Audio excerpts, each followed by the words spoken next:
së LDK-s, duke u rikthyer tek shtëpia e saj e vjetër, apo eventualisht do të garoj si e vetme me ndonjë listë apo iniciativë të re politike. Kjo mbetet me u pa dhe kjo pastaj ka përshtypjen që do ta kishte edhe efektin ndryshe, po them, sepse po i bashkuaj LDK-s, ndoshta mund të marrë vota pak më shumë nga Lëvizja Vendosje, duke pas parasysh se jo pak votues të LDK-s dikur që e kanë mbështetur zonin Osmani, kanë kaluar bashkë me të, po them, në anën e Lëvizjes Vendosje.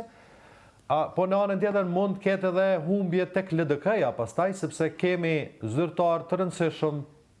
të votuar me shumë vota në LDK, të cilët nuk pajtohen shumë me idenë që zoni Osmani të rikthehet në LDK. Nëse shkon pastaj si e vetme, normalisht do ta ketë pak me problem, marr parasysh se do e ka një kohë shumë të shkurt që të arrit shtri, po them, organet eventuale partijake, pa mbështetjen e partije të konsoliduar, normalisht do ta ketë problem. Edhe krimi në një liste me njerëz për aq kohë të shkurt nuk do të jetë aq e lehtë, kështu që kjo mund ta hendikepoj, por prap me, le të themi, me riangazhimin e zonës Osmani në një garë zgjedhore, domosdoshmërisht që Lëvizja Vendosje do të psonte, ndoshta jo aq shumë sa besohet, por normalisht që do të kishte efekt kjo punë. Nëse garanci e vetme, domosdoshmërisht që do të merrte vota pak edhe nga LDK-ja, kjo është e pritshme, por problemi që ndron këtu thimi që edhe në këtë rast, pavarësisht lëvizjeve eventuale që mund të kemi në përqindjet e partive, renditja nuk pritet këtë ndryshim. Pra do ta kemi përsëri zotin Kurti dhe Lëvizjen Vendosje si partinë e parë,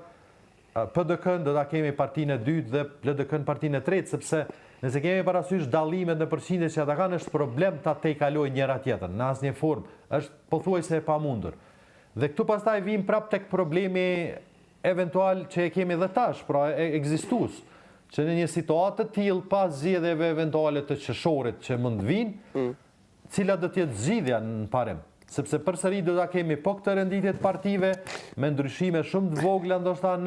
në vendet në parlament që mund të fitojnë, dhe përsëri do ta kemi po këtë problem, ose eventualisht do të rikthehet problemi i vitit 2025 kur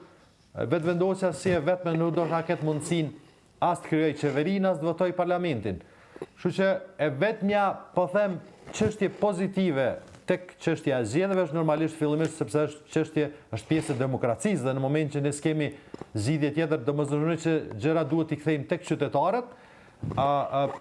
Dhe po them një shpresë të vogël ka që në rast se do të vim në situatë sikur 2025-shi, ndoshta partitë politike do të kthjellen mjaftueshëm, duke pas parasysh që po i humbim gati 2 vite me krizat e tilla, dhe tek e fundit do të gjejmë mënyrë për të krijuar edhe koalicione pastaj të cilat do të na sjellnin, le të themi, institucione stabile për fshikë dhe zgjedhjen e presidentit. Nëse kjo nuk ndodh, atëherë ne thjesht vetëm do të riciklojmë këto krizat që po i kemi tash e gati 2 vjet. Kosov, po lidhur me skenarin për zgjedhjen e presidentit nga populli, me ato amendamentet kushtetuese që paraqiten në limite të mandatit të Lëvizjes Osmanit, po diskutohen më apo aq? Është problem, thimi. Fillimisht ajo duhet edhe nëse ndodh një gjë e tillë, do të vijë eventualisht nga presidenti i arshëm që do të zgjedhet kur do që ai të zgjedhet. Sepse me ato amendamente që dërgoi zoni Osmani nuk mund të bëhet. Kjo për shkak se normalisht e para punës se ato nuk kaluan, e dyta ato amendamente, disa prej tyre janë kthyer mbrapsht nga gjykata kushtetuese, si jo kushtetuese. Dhe pra ka punë aty, nuk është se thjesht diçka varet me miratimin ose mismiratimin e atyre amendamenteve. Kështu që edhe po të ndodhë një gjë e tillë, duhet patjetër ndodhë si iniciativë e re nga presidenti i arshëm, që do të zgjedhet fillimisht në këtë formë që zgjidhet tash nga parlamenti, dhe ai po them të inicoj, ai ose ajo, të inicoj edhe një herë çështjen që në Kosovë zgjidhet presidenti direkt nga populli. Dhe për këtë pastaj duhet përsëri proces që nga fillimi, pra krijimi grupeve të ekspertëve, hartimi dhe shkrimi këtyre amendamenteve të reja, sepse ato që ka dërguar zoni Osmani, pra po them, një pjesë e tyre është kundërshtuar që në vitin 2011 apo 2012 kur ka qenë nga gjykata kushtetuese, dhe po ashtu ka kaluar një kohë gjatë që ato nuk është marrë askush me to, dhe është e pamundur që të shkohet direkt me ato amendamente pa u rishikuar, pa u le të themi konsultuar, sepse kemi ndryshim të le të themi situatës politike në Kosovë që nga ajo kohë shumë. Kështu që nuk besoj që mund ndodh shpejt, edhe nëse ndodh do i duhen edhe ca vite të paktën. Okej, Kosovë, dhe në fund ka seancë sot në orën 10. Çfarë presim të seancë? Do miratohet apo jo dërgimi i trupave, apo ka kaluar në gjithë etapat dërgimi i trupave të FSK-s në Gaza? Besoj që po, thimi, sepse kjo çështje në Komisionin për Mbrojtje mori mbështetjen unanime të gjithë partive, përfshirë të opozitës, pozitës, pra nuk pati as kundërshtime, u pasi një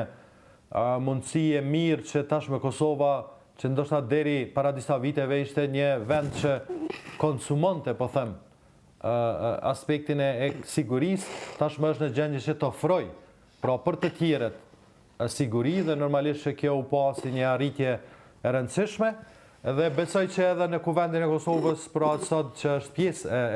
pjesë e rendit të ditës, si pikë e rendit ditës, nuk besoj që do të ketë problem, besoj që do të kaloj pa të lashe, marrë parasysh pra po them qëndrimin që patën partit në Komisionin Parlamentar për Mbrojtje.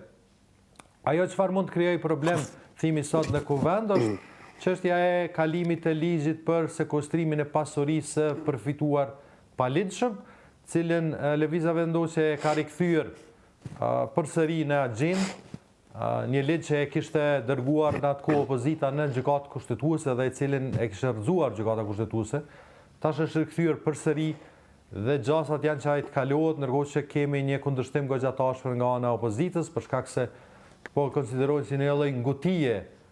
të partisë në pushtet, marrë parasysh situatet që jemi dhe mundësisë që Kuvendi pas 11 ditëve mos të ekzistojmë, pra të shpërndahet.